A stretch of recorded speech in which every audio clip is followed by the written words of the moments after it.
snow football of sorts. What's better than that? Sunday nighter from L.A. Go Chargers, go! See the Steelers looking for their first primetime win. Meanwhile, the Chargers have been great under the brightest of lights. It's a scoreless game. Aaron Rodgers rolling and looking deep. DK Metcalf had a little space, would have had to be perfect.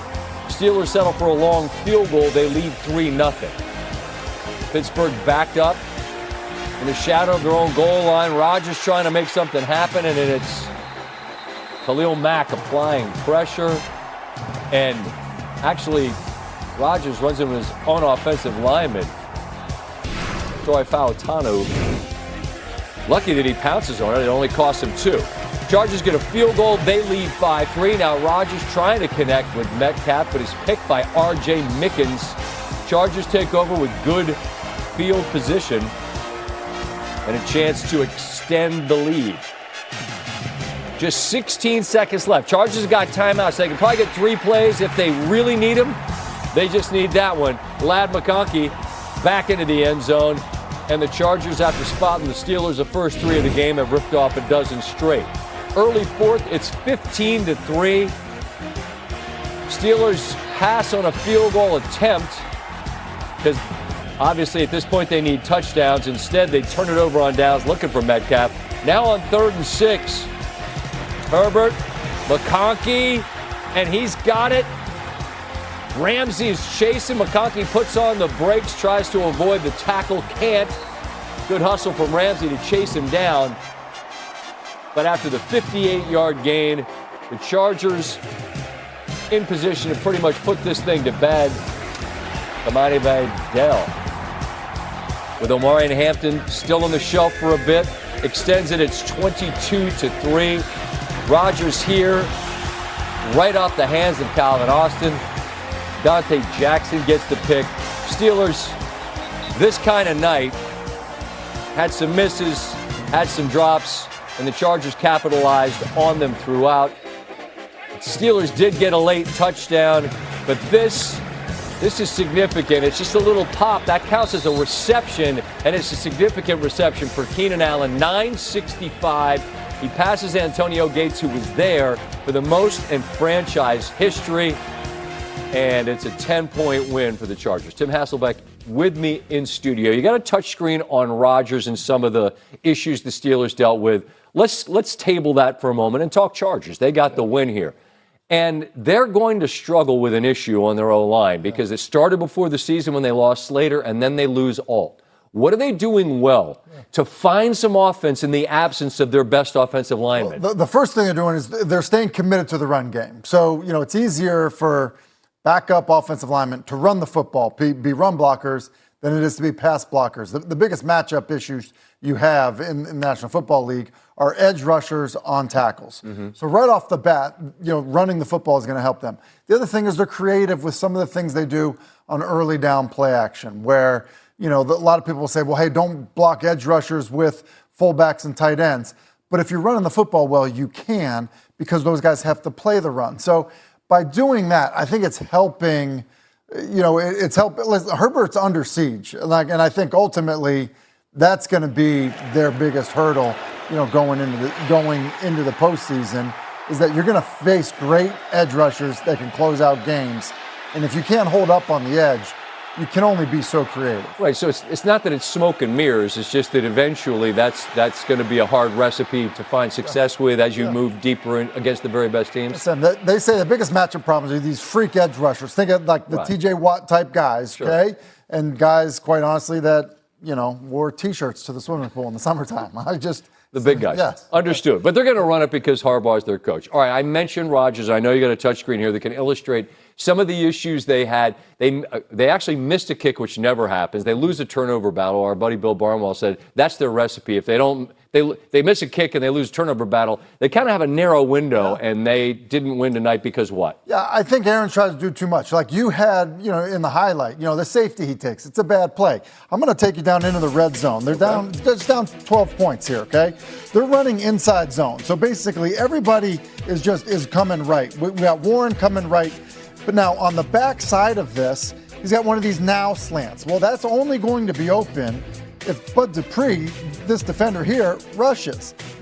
Well, Aaron ends up pulling this, and Dupree ends up being right in his throwing lane. The shame of it is, and you can see it right now, had he handed the football off, things are blocked kind of perfectly for Warren there. So on 2nd and 6, just hand the football off, run the play that's called. Now he throws an incomplete pass on 3rd down, a ball he should have hit, and now it's 4th down.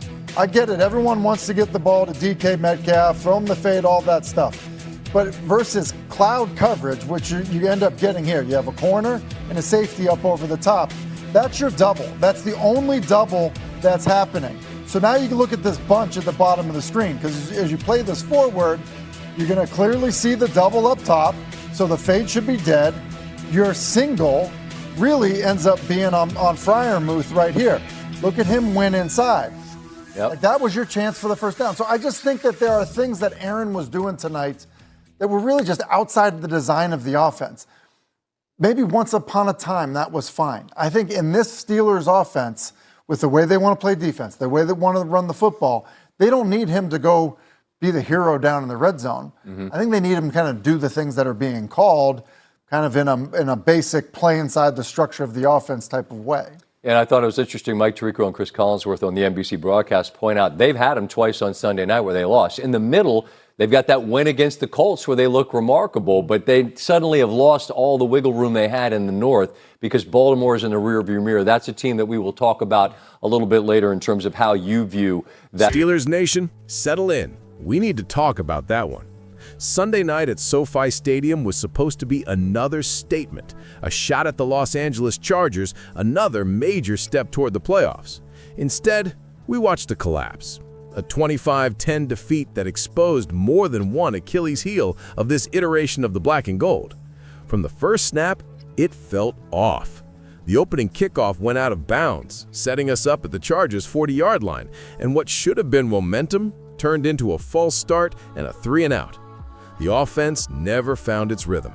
Rodgers threw for just 161 yards, completed only 16 of 31 passes, and tossed 2 interceptions. We saw coverage breakdowns, dropped passes, and pressure up the middle. The Chargers sacked Rodgers 5 times, held us to 221 total yards. Meanwhile, they put up 314 yards and looked dominant on both sides. Let's break down the brutal truth. Offense stalled. We didn't just struggle, we disappeared at times. The first half yielded just 77 yards, 0 for 5 on 3rd downs, and the time of possession tilted heavily against us.